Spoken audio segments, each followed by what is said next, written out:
ఏం చేస్తున్నావు వంటగదిలో? మటన్. మటన్?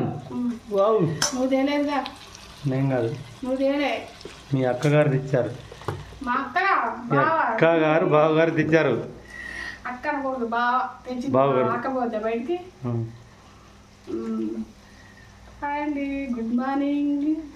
మా వారు ఈరోజు డ్యూటీకి పోయి వచ్చేసరికల్లా 9 అయింది. వాచ్ డ్యూటీ అయిపోయేసరికల్లా ఇంకా మా బావ పెద్ద బావతో తెప్పించుకున్నా మటన్ 1/2 కేజీ. వాళ్ళ విలేజ్లో ఇంకా వాళ్ళ విలేజ్లో మంచిగా పోస్తారు కదా. 1/2 కేజీ 400 అండి, మంచిగా ఉందండి, జబర్దస్త్ వచ్చింది. అంటే విలేజ్లోది కొంచెం నయమే, ఫ్రెష్గానే ఉంటుంది. విలేజ్లో కాటాల మోసం ఉండదు. కాటా పక్కన పెడితే ఫ్రెష్గా ఉంటుంది మటన్, అది గుర్తుపెట్టుకో. కాటా అది ఉంది, ఒక ముక్క 6 ముక్క ఎక్కువ వస్తుంది, అది కాదు. కానీ ముందు ఏంటంటే ఇక్కడ ఎప్పుడు ఆటలో అవి మేకలో సచ్చినాయో బతికినాయో తినాలన్నా భయం అవుతుంది టౌన్లలో. లైవ్లో వచ్చినప్పుడు తీసుకోవాలి. ఇప్పుడు మంచిగా ఉంది. ఇప్పుడు ఒక ముక్క వేసుకొని కొంచెం వేసుకున్నా చాలు, ఏం లేదు. కారం కూడా వేస్తున్నా. అది 1/2 కేజీ ఎవరు చెప్పచ్చు, కారం వేసి ఎక్కువ పులుసు పెట్టు. అలా ఇంత పులుసు తిందాం, మంచిగా పులుసు తిందాం. మొక్కల కంటే పులుసు తినాలి, బాగుంటుంది. అవును, కమ్మదనం ఉంటుంది. పులుసులో బోన్స్ది మటన్ది అంతా సూప్ దిగుతుంది కాబట్టి టేస్ట్ బాగుంటుంది. హెల్త్ది కూడా మనం ఏముంది మటన్ అనుకుంటాం, మన వాటిలలో ఏముండదు. అవును, కలిపిగా సార్ కలుగుతాం. ఓకే అండి, ఈ ఒకరోజు మటన్ తింటామండి. ఎందుకంటే మనకి వినాయకుడి పండుగ వస్తుంది కాబట్టి ఇక నేను కలుపుతులే. వినాయక పండుగ వస్తుంది కాబట్టి ఇక మా ఇంట్లో ఉండి ఇక 10 రోజులు 10-15 రోజులు బంద్. ఇక మధ్యలో ఒక 10 దసరా వచ్చిన దాకా ఒక వారం రోజులు ఏమో, అల్ల మధ్యలో ఒక సండేనే మనం తినేది, మళ్ళీ మిగతా రోజులు మళ్ళీ బంద్ చేయాలి. మరి దేవుని కార్యక్రమం చేయాలి. దసరా అయిపోయాక తర్వాత ఒక వారం రోజుల మధ్యలో ఇది వస్తుంది దీపావళి. అర్థమైందా? దీపావళి అయిపోయిన తెల్లారే కార్తీక మాసం వస్తుంది మొత్తం నీళ్ళు.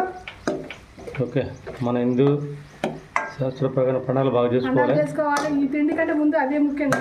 పండుగలు ఇంపార్టెంట్. పండుగలు అంటే దేవుళ్ళకి మనం ప్రత్యేకంగా దేవుళ్ళ కొరకు మనం అప్పుడే చేసేది. అవి మర్చిపోతే మర్చిపోవద్దు. ఓకే అండి, మరి సండే మీ ఇళ్ళలో ఏం తెచ్చారో మరి మా కామెంట్ బాక్స్లో కామెంట్ చేయండి. అందరూ లైక్ చేయండి, సపోర్ట్ చేయండి, సబ్స్క్రైబ్ చేయండి. థ్యాంక్ యూ, నమస్తే. ఇలా నీళ్ళు పోయా చేస్తారు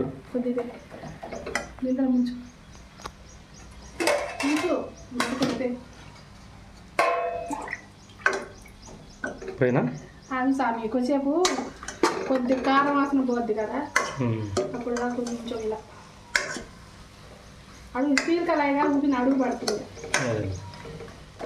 పోయి మరి పోయి స్టీల్ కళాయిగా ఇంకోటి బాగా ఈ బొక్కలు ఉడకద్దు. చాలా పులుసే మొక్కల్లో నాకు లేకపోయినా తింటా, పులుసు పోయి కొద్దిగా తింటా. పిల్లగాలకి పెట్టు, అయ్యో దొరకదు. ఎందుకు వాళ్ళకెందుకు దొరకదు? వాళ్ళకంటే ముందు నువ్వే తినాలి. పొద్దుగూర తెల్లవారు డ్యూటీలు చేసి వాళ్ళు కూడా ముఖ్యం. డ్యూటీ నెత్తిన బరువు మోయట్లేగా కాదుగా. అబ్బో, నన్ను ఏమంటావు? ఒక్కోసారి బెదిరిస్తావుగా. అలా వాళ్ళు డ్యూటీకి పోయి దోమలు కొడుతున్నాయా? మీకోసం నేను డ్యూటీ పోయినా. మా కోసం అంటే పిల్లలు నేనేమన్నా పట్టుకొచ్చి పిల్లకాయల కోసం నీకు ముగ్గురు పిల్లలు పెళ్లిగా ముందు నేనేమన్నా పట్టుకొచ్చింది. అంతేనా? ఓకే ఓకే అండి, అందరూ లైక్ చేయండి, సబ్స్క్రైబ్ చేయండి, కామెంట్ చేయండి. మంచిగా సండే స్పెషల్ కూడా చెప్పండి, ఏం కూర చేశారు మీ ఇంట్లో. థ్యాంక్ యూ, నమస్తే, జై హింద్.